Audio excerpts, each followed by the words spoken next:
Yeah. Hey YouTube, just wanted to make a quick update video. There's been a lot going on. I haven't had a chance to touch on a lot of it because I also have a lot going on. But notably, Bitcoin and the crypto markets in general are seeing a little bit of a pump. And that's just good news for me, and I feel like everybody else. I'm still trying to be cautiously optimistic about where I think this is going.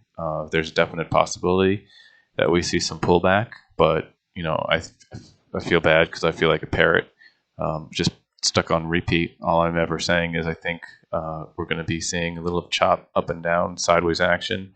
We might see pumps, we might see dumps. I think it's going to take something pretty serious to really change the momentum. This could be possibly it. I could be wrong. Crypto's going to go up, down, or sideways. It's going to happen. Nobody knows the future. I would love to be wrong. I see a lot of uncertainty in the market still, even though there is, it feels like nonstop bullish news for crypto. I won't go over everything in particular, but there are just a lot of developments happening, regulation-wise, macroeconomy-wise, world political events that always seem to have Bitcoin as front and center, an issue, and you would think some really positive things are happening. But this is coupled with a lot of uncertainty still. So, yeah, up, down, or sideways. I'm not a financial advisor. Do your own research. Do your own due diligence. Nothing I say is financial advice. With that caveat out of the way, I'm still trying to. I'm inching ever closer to that 100 subscriber count, where I will give away 100 Crow to someone, one subscriber. Speaking of Crow. Update on crypto.com. There is some news here and there. They posted another teaser about the Loaded Lions NFT PFP, and I almost feel bored to tears because they're teasing teasers to tease teasers. I don't have any updated idea on what I think it is. I kind of lost interest, to be honest with you. I have a sneaking suspicion that it's going to be less exhilarating than it's promised. On top of that, crypto.com has just today released notification that they're slashing the earn rewards, and this is in addition to the slash that is set to occur April 4th. So it's a very surprise move. It takes effect immediately. It's confusing a lot of people. They promised they wouldn't do anything like this. They made no notification about it. And it feels like a very bad PR move to me. Just going to be honest. I'm not going to say anything negative about the company. But I am going to just say the facts here. And if that costs me something in the future, who knows? I don't care. This is just what's happening. What I see happening, is that crypto.com is making a lot of moves to preserve their future. I think they're working very, very, very, very long term. They want to stick around, and they just want to be the elephant in the room. They want to be, no, not the elephant in the room, the 600-pound gorilla. It's not something that they want to be Facebook. They want to be the Facebook of crypto. And if you look at how many users they have now versus how many users they want to attract, it's grossly outweighed.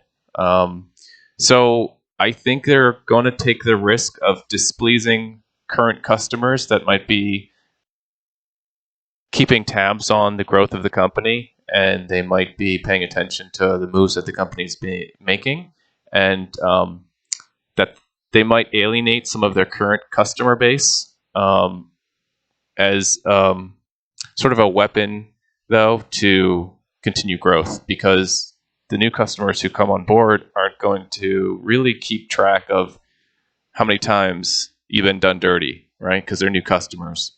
And I see this as a sort of a history that has been repeated all the way back to when they were Monaco.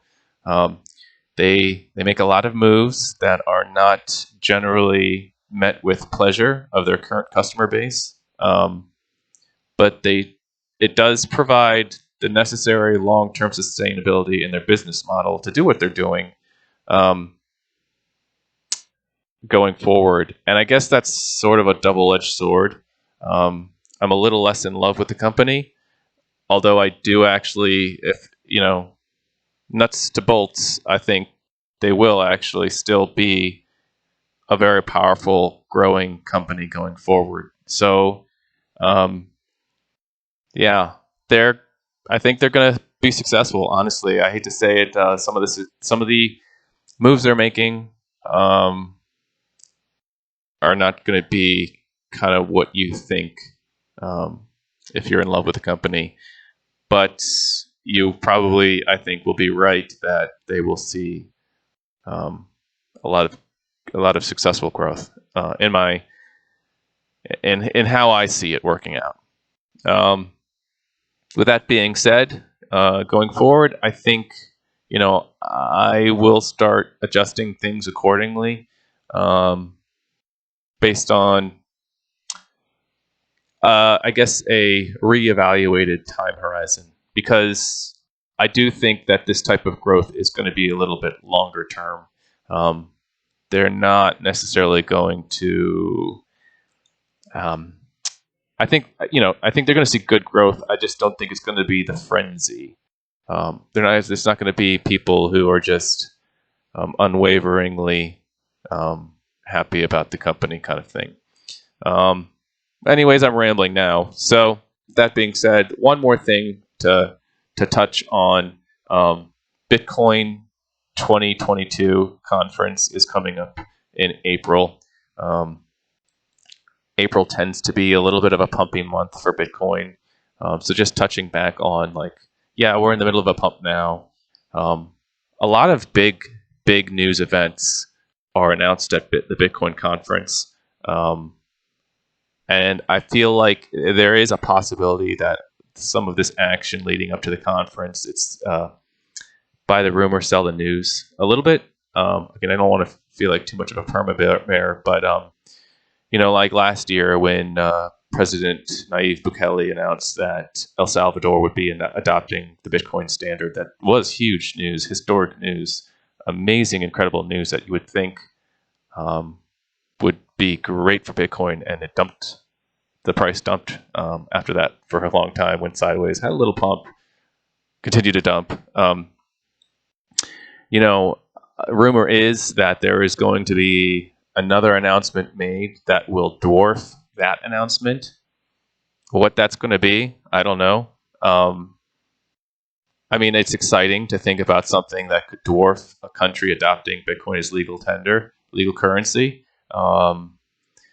But at the same time, I think it's important not to get too caught up in the hype and to keep realistic standards. Again, I would love to be wrong, but I think things could get a little bit pumpy leading into the Bitcoin conference, and who knows what after that. If the news is actually that amazing, maybe there is no way that people are going to sell the news. They might continue to buy. I could be completely wrong.